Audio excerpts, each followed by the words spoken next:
Abrir nosso coração para ajudar outras pessoas. Então, para mim, é uma satisfação imensa estar aqui. Tá bom? Muito bem. A gente convidou o Patrick, né? Ele vem fazendo um trabalho muito bacana aí na área de coach, né, Patrick? E também na igreja, né? Nova Presbiteriana, né? Inclusive, ontem nós tivemos uma belíssima palestra lá no Encontro dos Vizinhos, né? Isso também se chama doação, se chama caridade, né? O Patrick esteve lá e falou do Setembro Amarelo, né? Que é onde o pessoal foca muito nessas questões do suicídio, que a gente tem que estar atento, né? As famílias, os pais, e foi realmente uma palestra muito rica, foi muito legal ontem, né? Em nome do Encontro dos Vizinhos, a gente agradece, Patrick. Bacana, realmente foi um momento muito gracioso. Gostei muito de conhecer novas pessoas, uma realidade, família, me senti em casa, literalmente. E foi muito bom, sim. Toda a cocriação que foi desenvolvida, toda a interação entre todos ali foi muito, muito bacana mesmo. Tá certo. Patrick, o evento é o Dia de Ajudar. A sua vinda aqui tem um propósito muito grande, né? Que é um propósito de Deus, que é incentivar pessoas que estão lá do outro lado, né? A estar também abraçando essa causa tão nobre, né? Não é causa do Valmir Ferreira, não é evento do Valmir Ferreira. A gente só teve a gente só foi movido por Deus de estar colocando esse projeto em prática. Então, fica à vontade, né? Você com certeza é um enviado de Deus aqui para que possa fazer com que as pessoas também possam abraçar o evento.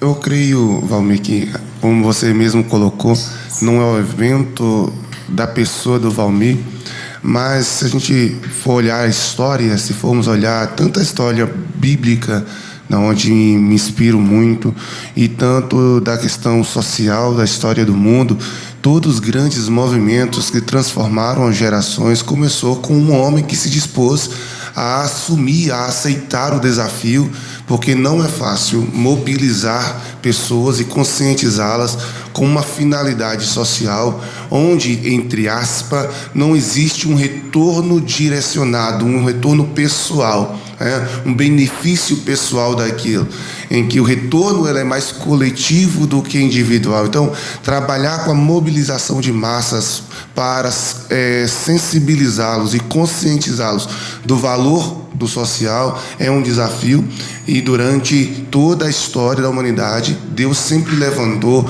um homem em especial, uma mulher em especial para desenvolver isso, né? Nós podemos citar inúmeros, mas podemos dizer Nelson Mandela, a Madre Teresa de Calcutá, tantos nomes, né, grandes que tiveram significados sociais muito grandes, por se permitirem ser usados por Deus, sofrendo as consequências, as críticas, também usufruindo do benefício emocional que tudo isso traz para a gente. Então, é um evento como esse, e pena, eu já tenho uma agenda já para o dia 28, não vou poder estar com vocês, mas eu gostaria muito de estar presente, porque mas vai ter um representante lá, que é o Bruno, né? O Bruno também faz parte da igreja, né? Isso, né? Tem a Adriana também, né?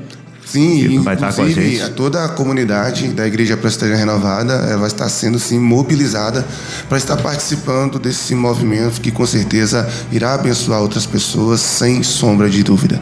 Tá certo. Para a gente começar, pastor, por que as pessoas devem doar, devem colaborar, devem ter empatia, ou seja, se colocar no lugar do outro? Essa questão da doação, e é muito claro isso, ela é mais benéfica para o doador, ok? Falando de cunho emocional, do que para quem está recebendo a doação. Isso é muito claro.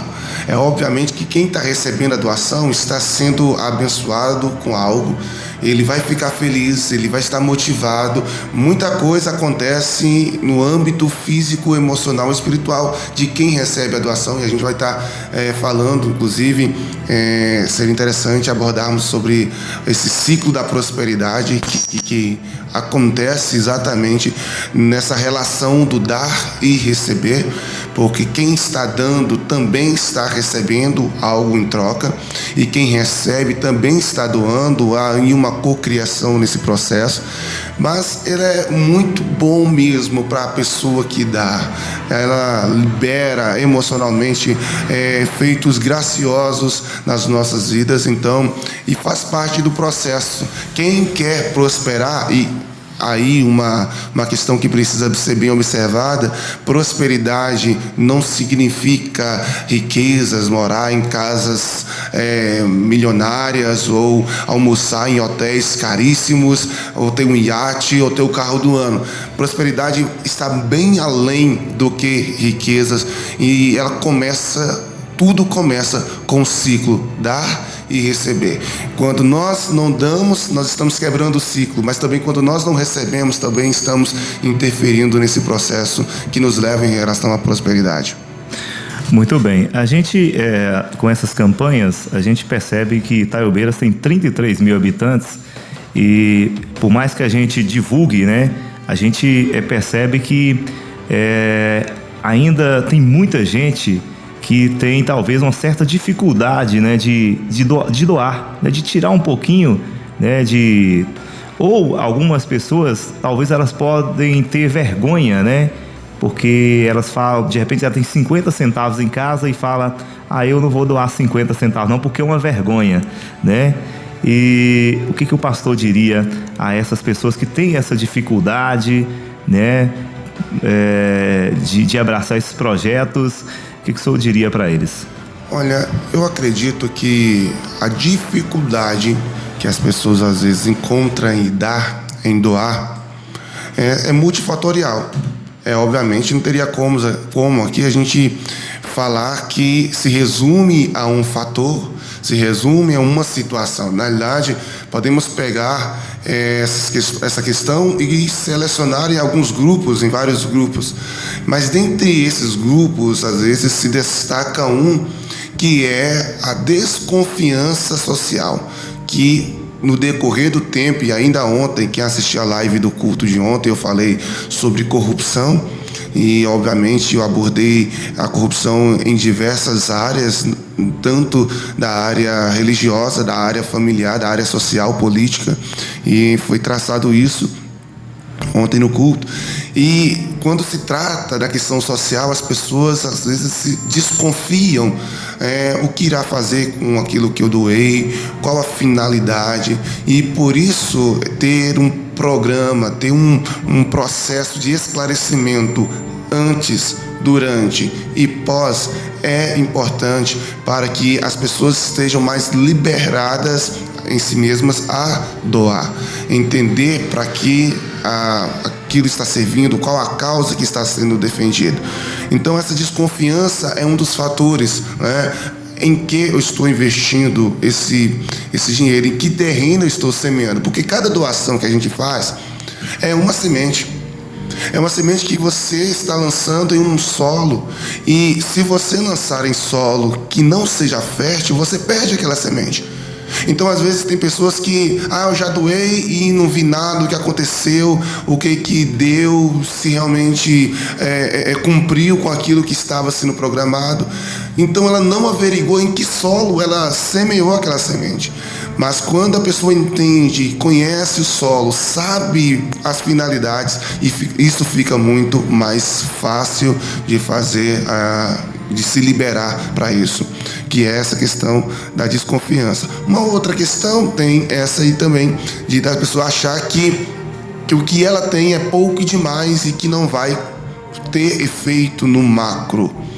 Eu gosto muito de usar essa paráfrase da construção de uma casa, que nenhum pedreiro consegue assentar 2 tijolos de uma vez só, né? Ele sempre coloca tijolo a tijolo para que construa os maiores prédios que existem na face da terra. Então, não significa sobre a quantidade em si, mas sim a intenção positiva da ação. E isso obviamente, eu gosto de usar a Bíblia, porque é o meu manual de fé e de prática.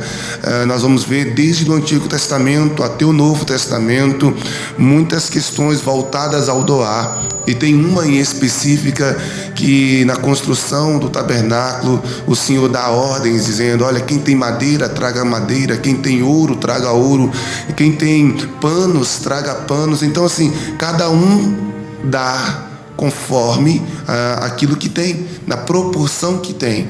Então não existe o dar mais ou dar menos, é dar conforme que se tem. Ninguém pode dar aquilo que não tem, né? Então eu creio que entender esses dois grandes grupos, da desconfiança e da questão de achar que o que tem é pouco, não é pouco quando se dá de todo o coração e boa vontade.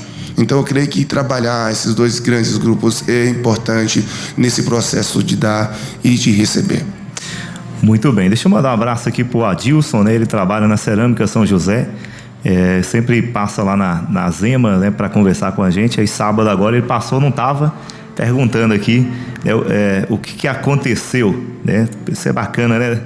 O pessoal sente falta da gente. Muito bem, Adilson, um abraço para você, obrigado por estar ouvindo, e mandar um abraço aqui também para Cirlei da Rua Serafim, que está falando: toa na escuta com o pastor Patrick. E aí, Patrick? Bom demais. Bom demais, né? Tá certo, né? Então, portanto, é aquela questão, né, pastor? Ninguém faz nada sozinho, né? Não adianta, ninguém constrói nada sozinho, né? Quando você está com um projeto desse, para você ter a confiança das pessoas, você tem que ralar muito, né? É uma construção diária. Mas também, quando você perde essa construção, essa confiança, acabou. Nunca mais você consegue, como se fala, passar isso para as pessoas mais, né? A perca da confiança, seja nesse âmbito, né? Mas em qualquer âmbito, até no âmbito também familiar, no âmbito de esposa e esposa, né? A base de tudo se chama confiança, né? A confiança é algo que move as nossas vidas. Até porque eu vejo a confiança, e eu acredito que faz sentido para uma grande parte das pessoas. Confiança não é algo que você ganha. Confiança é algo que você conquista. É algo que você conquista a cada ação, a cada atitude. Todos os dias você, de alguma forma, está construindo o seu templo de confiança. E uma vez perdida, eu não acredito que seja impossível resgatar, mas é muito mais difícil reconquistar uma confiança do que construí-la. Então, nesse processo de dar e receber, é por isso que tem que ter muito pé no chão de quem está doando e de quem recebe a doação, e entender a seriedade dessa relação entre ambas as partes. E até coloco aqui 5 questões muito claras que a pessoa, antes de dar, ela precisa avaliar. A primeira coisa é: qual é a instituição que eu estou doando essa semente que eu estou semeando? Entenda qual é a figura, qual é o representante, entenda se é uma instituição séria, entenda quais as causas que apoiam. Então o dia D hoje nos mostra, já aí entrando ao 8º ano, toda uma construção, uma solidez nesse processo, né? Defina como você vai apoiar. Talvez você fale assim: eu não tenho dinheiro, mas você tem algo que possa ser útil. Então você tem como definir como a doar, como você entregar. Após isso que você definir, após isso você analisar esse processo, faça a doação. Só que não basta parar na doação, você precisa acompanhar o pós-doação, que é aí onde é o clímax, porque as pessoas doam e esquecem, não acompanham, e aí automaticamente elas dizem no futuro: eu doei, nem sei o que aconteceu. Será que não sabe porque não foi divulgado, ou não sabe porque não se inteirou, não procurou, não quis entender todo o processo do pós-doação? É algo a se pensar e precisa refletir sobre isso, né? Então, quando se fala de prosperidade, que é um assunto amplo, começa com o fluxo do dar e receber, que precisa ser bem construído e consolidado em nossos corações. Muito bem, eu estava na Lapa o ano passado, Patrick, e recordo das palavras do padre, né? A igreja estava lotada, né? Aí ele falou: gente, hoje nós temos pessoas que são religiosas, pessoas que são apenas religiosas e pessoas que são apenas espirituais. E temos também os dois tipos de pessoas que são religiosas e que são espirituais. E aí ele até enalteceu que o bom mesmo é que sejamos os dois, né? Mas hoje a gente vê na prática que existe muita gente religiosa, né? E muita gente que é apenas espiritual. Como é que você vê essas questões aí na nossa vida, né, de pessoas que estão sempre ali, né, na igreja, mas que realmente não faz a sua parte como ser humano? É interessante perceber que toda vez que Deus retrata algo voltado a essa temática, Ele sempre vai tratar o social de uma maneira muito enfática. Vou pegar alguns exemplos. Em Isaías, no capítulo 1, Deus disse que iria parar de ouvir os cultos, ia rejeitar os sacrifícios que estariam sendo apresentados. Ele não aceitaria as festas que seriam realizadas nos dias de sábados, porque as pessoas estavam esquecendo dos órfãos e das viúvas. Amós capítulo 5, ele fala algo parecido e enfatiza também o porquê, abandono dos órfãos e viúvas. No Novo Testamento, Jesus, lá no capítulo 25 do Evangelho segundo Mateus, ele coloca que um dos critérios entre separação das ovelhas e dos bodes, uma metáfora que ele usa daqueles que irão ser salvos e daqueles que não irão ser salvos, é porque ele disse: eu estava nu e não me vestistes, eu estava enfermo e na prisão e não fostes me visitar. Ele vai dizer: eu estava com fome e não me destes de comer, eu estava com sede e não me destes de beber, apartai-vos então de mim. Então ele usa essa metáfora, essa parábola, para ilustrar que um dos critérios passa pelo crive social.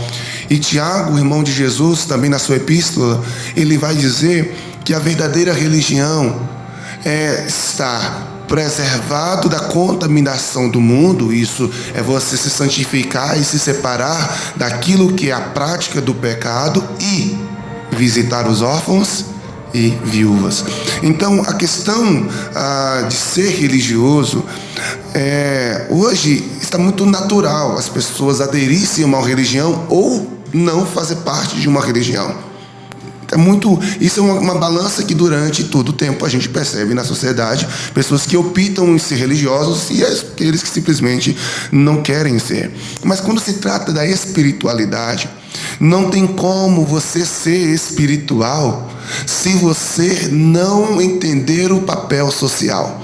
Porque o papel social está automaticamente ligado ao espiritual, diante do contexto que eu coloquei aqui desses textos bíblicos, está intimamente. Não tem como você ser um cristão se você não se importar com aqueles que estão necessitados. Você pode ser um grande orador, você pode ter reconhecimento humano, você pode ser um mega religioso, sabe, fazer tudo que a sua religião te manda fazer no aspecto da sua religiosidade, mas ser espiritual e se relacionar com Deus, não tem como você se relacionar com Deus se você não tem uma relação voltada para ajudar pessoas. Não tem como, é desassociado isso. Quem de fato tem experiência com Deus tem o coração movido para ajudar. Isso é muito claro. Muito bem. Nós estamos aí no dia D, recebendo aí o Patrick, ele que é coach, tem uma outra palavra lá, né? Analista comportamental e coach, né? Inclusive você atende também algumas empresas, né? Eu atendo em casa, estou com alguns clientes em sessão, e trabalho também nessa questão de análise comportamentais em empresas, instituições. É só chamar que estamos juntos. Certo. E vai estar aqui com a gente aqui toda semana, né, Patrick? Sim, toda semana. Né? Dentro da sua disponibilidade, claro, né? Sim, nós vamos agendar esse dia bem mais claro, né, para que possamos estar aqui com vocês. Existe, no meu modo de ver, Patrick, duas formas de você fazer caridade. Né? Uma é a caridade espiritual e a outra é a caridade material. E eu vejo que essa material é muito fácil, né? Você tem um dinheirão, você fala lá R$1.000, acabou, não é isso? Agora, a espiritual, existe todo um processo, né? Existe toda uma entrega e toda uma vontade de você ter empatia e de você querer realmente mudar a vida de uma pessoa, né?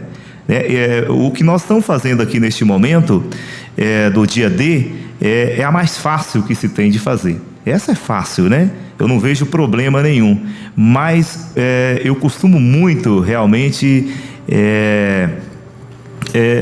como se fala, ver nas pessoas e admirar pessoas que a vida inteira se entregam, né, a sua própria vida para resgatar a vida de pessoas, né? E a gente vê isso no nosso dia a dia através mesmo de bons pastores, né, bem intencionados, bons padres e bem intencionados, né? Porque toda classe existe os bons intencionados e também os maus intencionados. Isso é claro, né? Cabe cada um de nós ter o discernimento, né, de entender quem são essas pessoas. Como é que você vê essas questões? Então, eu percebo que nesse processo da facilidade em dar o material, né, e a dificuldade em dar espiritual, eu coloco como algo bem relativo. Como assim? Eu falo a partir do pressuposto que só damos o que temos. Ninguém consegue dar o que ainda não recebeu. Eu sempre cito nos sermões, nas pregações, o que Paulo diz para o seu discípulo Timóteo: o que eu recebi do Senhor, também vos entreguei. Ele fala isso para os coríntios, na verdade. O que eu recebi, eu entreguei. Ninguém consegue dar o que não tem. Então, às vezes, a pessoa ela tem imensa facilidade de doar o espiritual, porque ela recebeu isso, ela tem isso, ela foi construído essa questão dentro dela, ela tem um relacionamento com Deus, ela, pelo seu perfil, ela se sensibiliza mais fácil, ela é mais emotiva. Então ela tem uma condição, uma predisposição espiritual e emocional e do traço do seu perfil entregar. Só que ela pode viver em um contexto que ela, materialmente, naquele momento ela precisa receber, embora que todos nós sempre temos alguma coisa que podemos doar.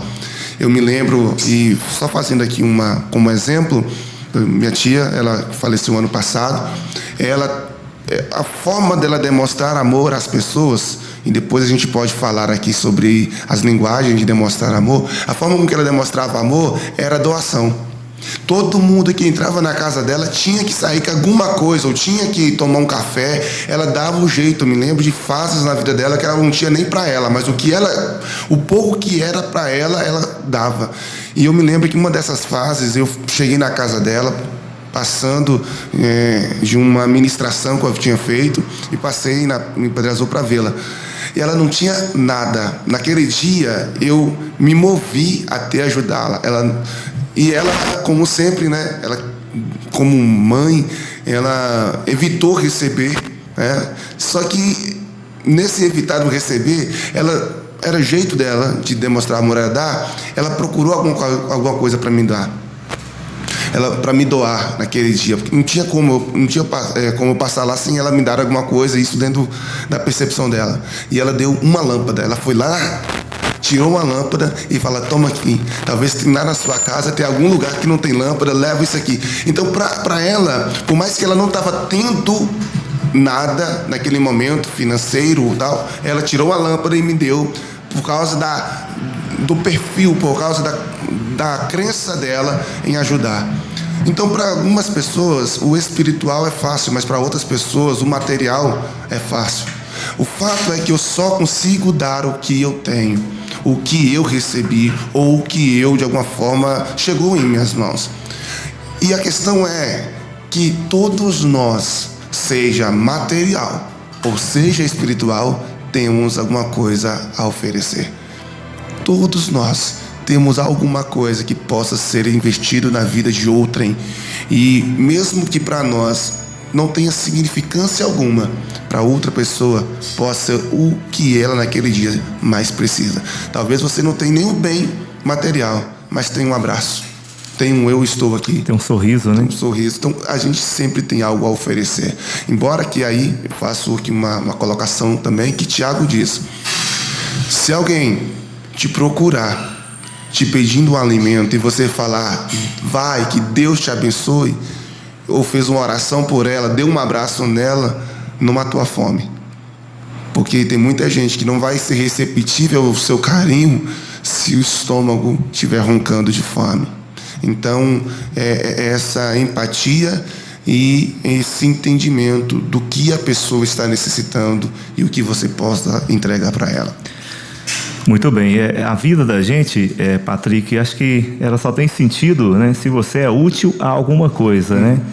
Ontem você até mesmo falou da questão, né, muita gente não dá sentido à vida e ele pode chegar a ter uma depressão, né? Porque a vida da gente, a gente é movido pelo estímulo.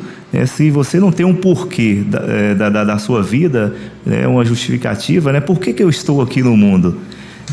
Então você tem que dar sentido a esse porquê. Tem muita gente que ele acha que o motivo dele estar no mundo é porque ele tem que acumular de todas as formas, né, bens materiais. Ele tem que comprar o carro, ele tem que comprar a mansão, né, ele tem que ter o poder de todas as formas, né? Ele, talvez na visão dele, o preencher o seu coração é ter poder. Aí ele vai ter a atenção das pessoas, ele vai ser o centro das atenções.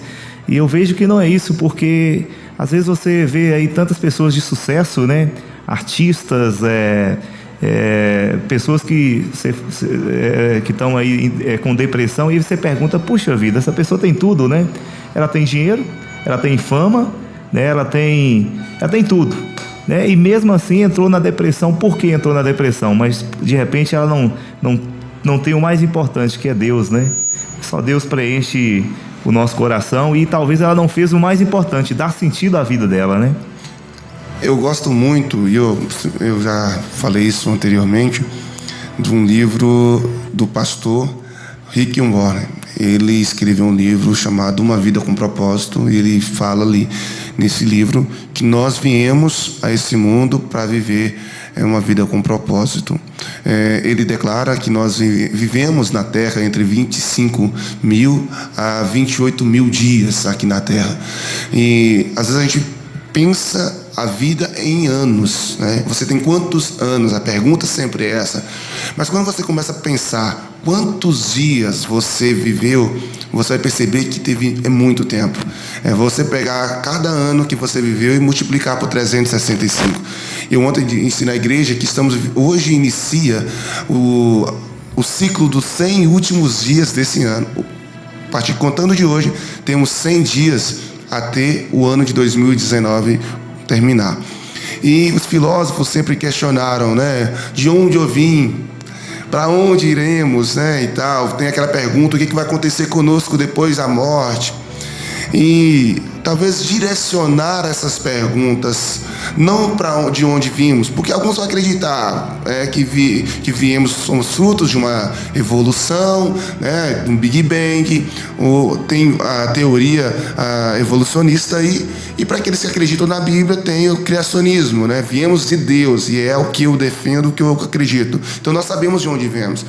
Também nós sabemos para onde vamos, porque a Bíblia diz, e pegando aí ainda a questão do criacionismo, Deus disse, do pó viesse e ao pó voltará, né? O corpo vai voltar ao pó e o espírito vai voltar a Deus que o deu. Então nós sabemos que na nossa crença cristã só existem dois caminhos, o do céu e do inferno após a morte.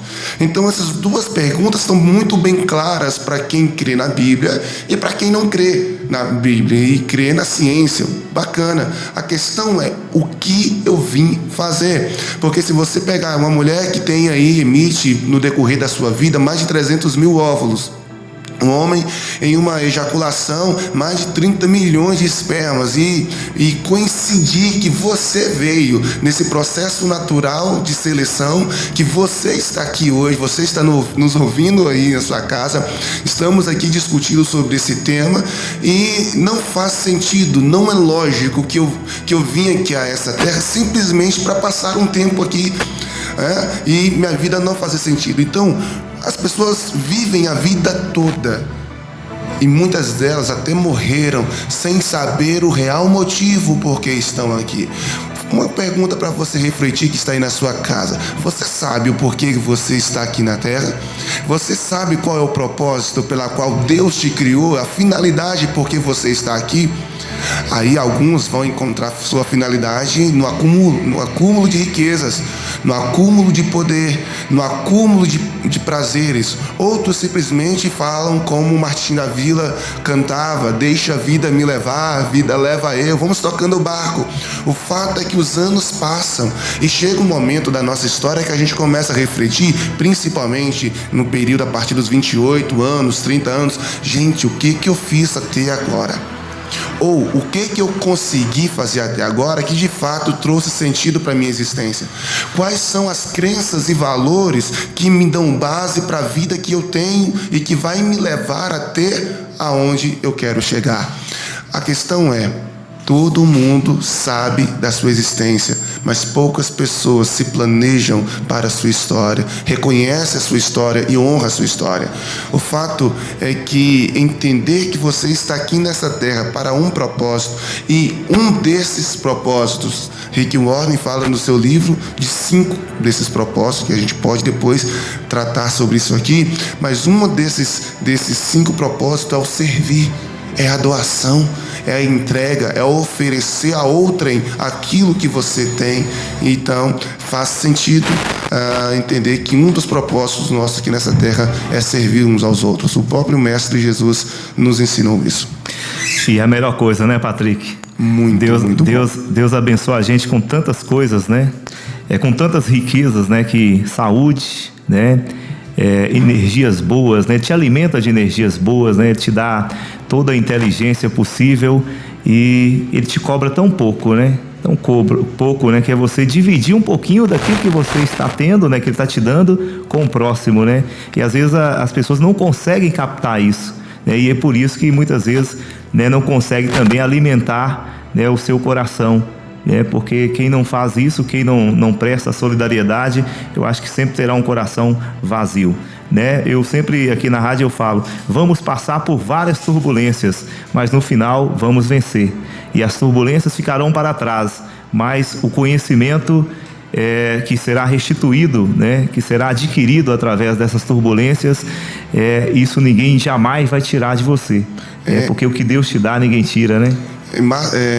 Cortella, em um do seu livro, agora me falha a memória do livro agora, e ele também aborda isso, e fazendo um link com a palestra de ontem, o que seria o suicídio, né? Por exemplo, suicídio é uma solução definitiva, e isso a filosofia vem trazendo essa questão, é uma solução definitiva para uma circunstância momentânea. Entender que o sofrimento, por qualquer ele que seja, a angústia, a circunstância, é um momento, em uma fase. Eu vi um vídeo do atacante, não sei se é ainda, já tem tempo que eu não acompanho o futebol, daquele jogador Ricardo Oliveira, do Atlético Mineiro. E ele disse nessa entrevista, nesse vídeo, que ele não poderia julgar a carreira dele toda por causa de uma fase ruim. Ele não poderia dizer que a vida dele era ruim por causa de um momento ruim.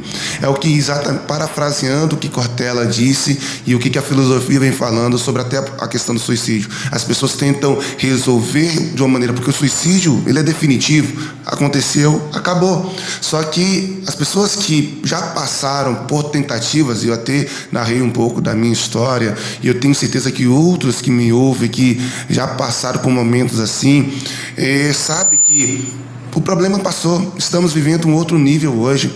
As coisas passam, então a gente precisa ter essa consciência.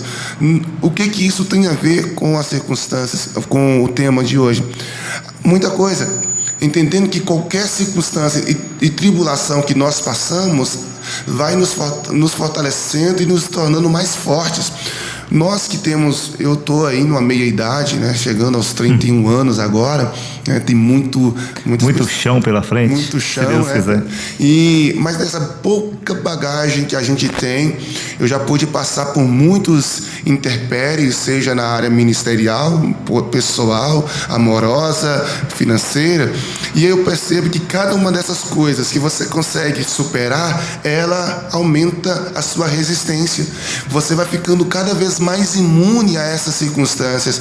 Por isso que o índice de suicídio, vamos pegar esse gancho, na adolescência é alto no Brasil, é um dos índices maiores, porque, como Cortella disse, o adolescente ele está grávido dele mesmo e acaba trazendo muita turbulência que é natural da idade. Muitos suicídios acabam sendo frutos, e aqui é claro que é multifatoriais, mas dentro dessa conjunção da adolescência, muito fruto aí dessa turbulência, é muita mudança acontecendo, é muito desencontros acontecendo nessa fase, e eles se perdem às vezes se não tiver uma mentoria, alguém que possa ajudá-los nesse processo. Então eles não têm essa imunidade que só a experiência produz. Muitos pais, né, às vezes a gente olha para um adolescente sofrendo pelo não que a namorada deu, e ele para aquilo é um mundo que acaba. E aí, quando ele recebe o não da primeira namorada, ou do primeiro rapazinho que não quis, ele vai entendendo que a vida é cheia de nãos, e os nãos que nós recebemos no decorrer da vida nos fortalece o nosso caráter e vai nos tornando mais resiliência. Então, o nível de resiliência na adolescência acaba sendo menor por causa do nível de experiências que também não se tem. Então, quando a gente trata da questão de dar e receber, entra muito mais além do que o físico, entra também nessa questão da mentoria, de poder auxiliar pessoas a serem melhores do que são. Muito bem, acho que o pessoal já teve um certo, né, captou a nossa mensagem, onde que a gente quer chegar, né? Às vezes tem muita gente, né, Patrick, que faz determinadas coisas pela vaidade, pela troca, né? Porque lá na frente quer ganhar alguma coisa, né? Isso é muito chato, né? Mas pode ter certeza que o nosso propósito ele é muito maior. São 24 anos fazendo rádio, sempre com a mesma postura, sempre com a mesma conduta, né? Eu costumo dizer que ninguém consegue mentir a vida inteira, né? Isso é bíblico, né? Ninguém consegue mentir a vida inteira. As pessoas vão captando a verdade de cada pessoa, né? Se tem bons propósitos, se a conduta é legal ou não. Mas quando eu vim para o rádio, eu percebi que era uma missão de Deus, né? Não tinha como não ser missão de Deus, porque por mais que eu fugia do rádio, o rádio me perseguia. Né? Me persegue a todo momento, né? Eu tentei ir para a área de educação, mas tudo dava errado, aí eu voltava para o rádio novamente. E aí você vai para outra área e no final o que prevalece sempre é o rádio sempre andando com você. Eu acho que a vida da gente é feita de ciclo, né? E se eu estou aqui hoje, passei por tantas provações e que só me trouxe conhecimento, é porque Deus ainda quer que eu esteja aqui. Porque quando Ele me dá um novo desafio, a gente também tem que estar pronto, né, para esse desafio. Mas estamos aí no dia D, o dia de ajudar. Se você quiser doar, você já sabe, é só ir lá na Ciclobike, levar a sua doação, qualquer valor. Lembrando, Patrick, que tem a parceria com a ONG Mãos e Patas, não sei se você conhece a ONG, né? Sim. Amanda, né? Nós estamos no 4º ano, né? Eles acompanham, né, toda a entrada de dinheiro, toda a saída, acompanham as pessoas que também serão beneficiadas, né? E isso foi eu mesmo que os convidei, nunca fiz um dia D sozinho, fizemos primeiro com o Rotary Club de Itaiobeiras, né? Isso para me fiscalizar, não que precisa eu ser fiscalizado, né? Mas por uma questão de transparência, né? Às vezes você pode ir lá na frente, como há pouco tempo atrás, alguém postou na internet que eu desviava dinheiro do dia D, né? Então, lógico que eu não dei Ibope, né, para essa pessoa, né, porque os nossos atos falam por a gente, né, mas vai que algum dia alguém possa, né, tá fazendo algo pior, você tem como provar, né, que realmente não há desvio, que é feito com muita transparência, né, a gente tem todos os recibos, né, nunca passa o dinheiro na mão das pessoas, né, a gente nunca tira a responsabilidade de quem é a responsabilidade, que é do poder público, né, acho que eu até lamento, né, da gente ter que fazer essas campanhas, né, porque isso prova que a nossa política está muito distante ainda do que é realmente o que a gente deseja, né? Você paga tantos impostos e quando você precisa, você não tem isso restituído, né, da forma que você gostaria. Mas enquanto o governo não faz a parte dele, né, a gente, como pessoa humana, vai fazendo a nossa, né? Mas é interessante ressaltar também, Valmir, que mesmo se eles conseguissem repassar todas as verbas da maneira adequada, 100%, isso não nos eximiria da nossa responsabilidade social. É uma questão de transferência, às vezes, até nossa, no conjunto social, de transferir responsabilidades, né? Nós apontamos o poder público, nós falamos do presidente atual, falamos dos presidentes passados, a culpa deles é culpa de A e de B, e é claro que isso vem desde o primeiro pecado na terra, em que Adão culpou Eva, mas quando nós acabamos apontando culpados, querendo automaticamente, mesmo que inconsciente, fugir um pouco da nossa responsabilidade. Eu atendo muito casais, inclusive nesses últimos meses isso tem sido muito constante, e existe uma questão muito clara, sempre a culpa do outro. Todo aconselhador, todo pastor que aconselha casais, qualquer conselheiro de relacionamentos vai perceber isso muito claro, sempre o problema é do outro. Então, isso a gente leva para a vida social. A criança não está indo bem, é culpa da escola, do professor, do gestor da escola. Eu não estou bem fisicamente, é porque o meu tempo está pouco para o exercício físico. Inclusive, hoje, nessa madrugada, eu mandei um áudio para os meus contatos e abordei um pouco dessa temática, que nunca é falta de tempo, é sempre falta de prioridade, e a gente precisa mudar esse mindset. Então, voltando ainda à questão, ainda que o poder público fosse 100% coerente com os repasses, com suas atribuições, a sociedade não poderia se eximir do seu papel de colaborar. Por quê?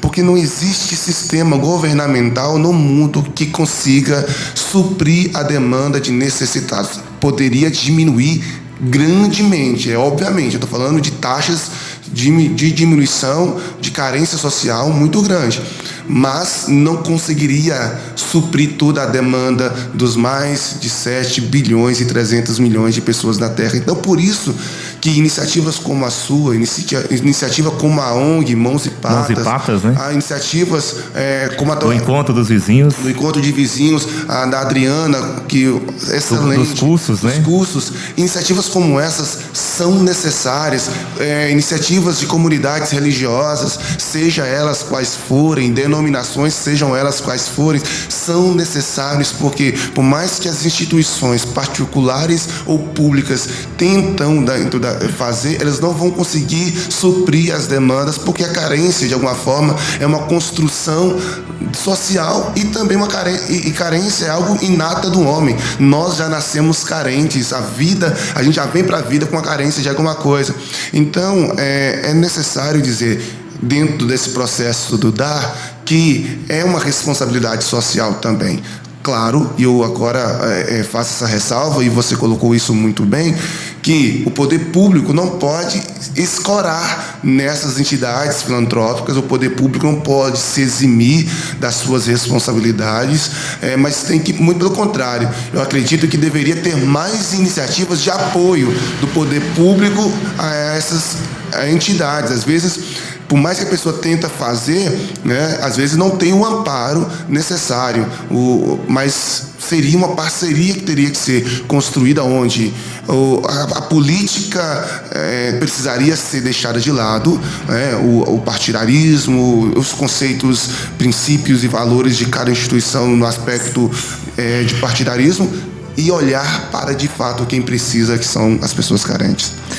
Tá certo, Patrick. Nós agradecemos muito a sua vinda aqui na programação, tá? Bacana. Com certeza será uma parceria que vai render muitos frutos. Eu costumo dizer que quando você está numa sociedade, é melhor e a coisa flui muito melhor quando você trabalha com pessoas esclarecidas do que com pessoas que não têm grandes conhecimentos, né?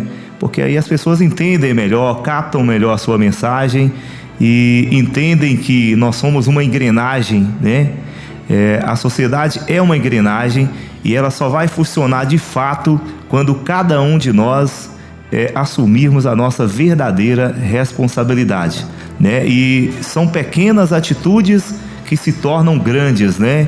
É cada um, todas as pessoas, elas são importantes.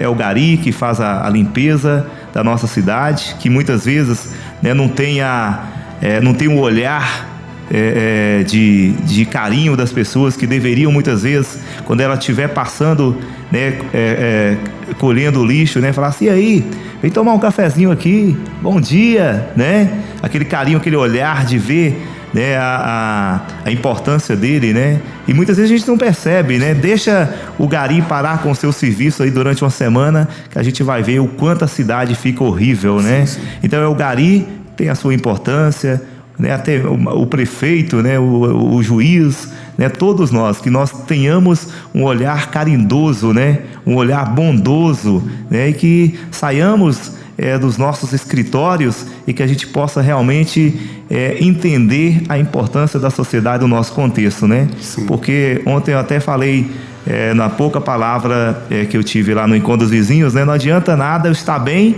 e meu vizinho está mal. E de uma certa forma isso vai respingar em mim, vai voltar de uma forma muito veroz. Qual é o nome da palavra? Hã? Veroz. Muito obrigado, Patrick. Conversando com pessoas inteligentes que a gente vai ampliando nosso vocabulário também. Então, esse olhar, essa mensagem que a gente passa, Patrick. Para finalizar aqui, Patrick, gostaria que neste momento, né, nós estamos na hora do almoço, com certeza nós temos muita gente nos ouvindo, né? E a campanha só está começando hoje. Nós temos aí um propósito, né, um objetivo, né, que é arrecadar R$10.000. Não é muito, né, Patrick? E nós iremos conseguir. Se Deus quiser, a gente, né, que a gente tem que colocar Deus na frente, né? Que as pessoas possam abraçar a campanha. Não vamos mudar o mundo, mas podemos mudar a vida de muita gente que hoje está aí sofrendo porque não tem o seu exame complexo, né? Agora mesmo uma mãe aqui me passou aqui uma mensagem. Ela teve a Daiane, né? Hoje ela está lá no hospital e ela disse que amanhã vai até ligar para a gente. Ela teve seus 2 filhos operados de adenoide por conta das nossas campanhas. E isso quem provocou não fui eu. Quem provocou foram as pessoas que doaram seus R$5, seus R$10, né? Ela nos procurou no ano passado e no ano retrasado, né? Ela disse que já não sabia mais o que fazer, porque ela foi atrás do poder público e o poder público não tinha essas campanhas, né, naquele momento, né, para operar o filho dela, que já tinha acima de 90% da respiração obstruída, e ele já estava já com, como se fala, porque a pessoa fica muito magra, né? Ela não alimenta direito e a família toda sofre porque o filho não respira direito, né? Então ela até hoje ela agradece as nossas campanhas, e igual ela tem diversas pessoas, né, que passaram, né, por esse processo aqui de serem ajudadas pelas nossas campanhas, né? Claro, com parcerias de várias pessoas que nos ajudaram, né, Patrick? A sua mensagem final, Patrick. Eu concluo até com a frase do José Roberto Marques. Ele diz: quanto mais eu me conheço, mais eu me curo e mais eu me potencializo.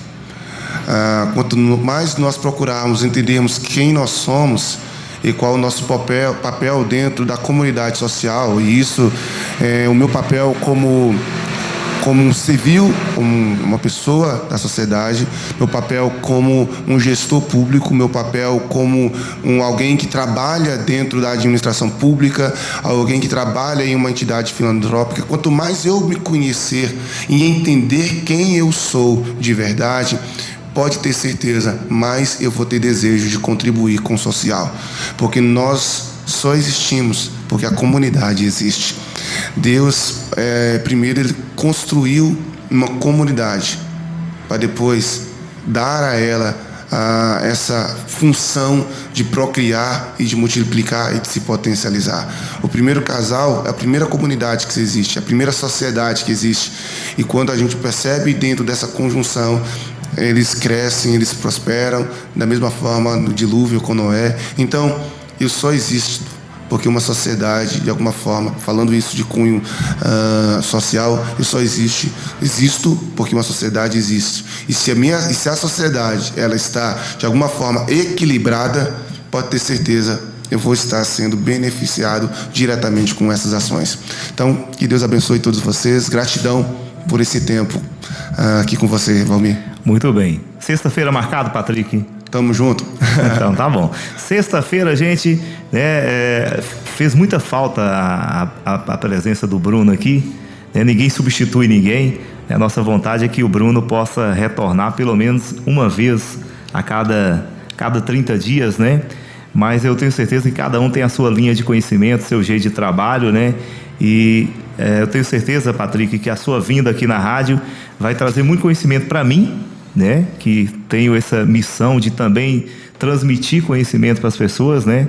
Deus nos deu essa possibilidade de estar na casa das pessoas e a gente não pode somente tocar música, né?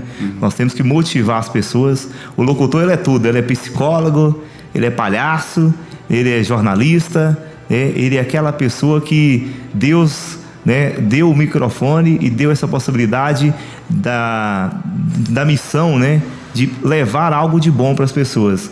Ou você pode levar algo ruim ou algo de bom. Eu prefiro levar coisas boas, né? Pensamento positivo, motivar as pessoas que muitas vezes já amanhecem tão tristes, tão cabisbaixas, né? E com tantos problemas, né? Para ver se essa nossa caminhada torna mais suave, né? E que lá na frente, com certeza, seremos vitoriosos. E seremos sempre, né? Porque não existe derrota. Não existe coisas negativas. A coisa negativa se torna positiva lá na frente. E você acaba entendendo a mensagem que Deus realmente queria te passar. Porque não chega falando para você, mas Ele coloca talvez nós mesmos colocando, né? Nós colocamos os obstáculos porque Deus não coloca. Mas lá na frente a gente aprende muito, que a mensagem é muito grande, né, Patrick? Você falando sobre essa questão, quem tem o microfone na mão tem um certo poder sobre as massas. E se ele tem esse poder sobre as massas, ele tem uma grande responsabilidade de conduzi-las a um lugar assertivo ou de levá-las. É como se fosse um motorista de um ônibus ou se fosse um piloto de um trem ou de um avião. Você, com o microfone na mão, você tem a condição de tocar o coração.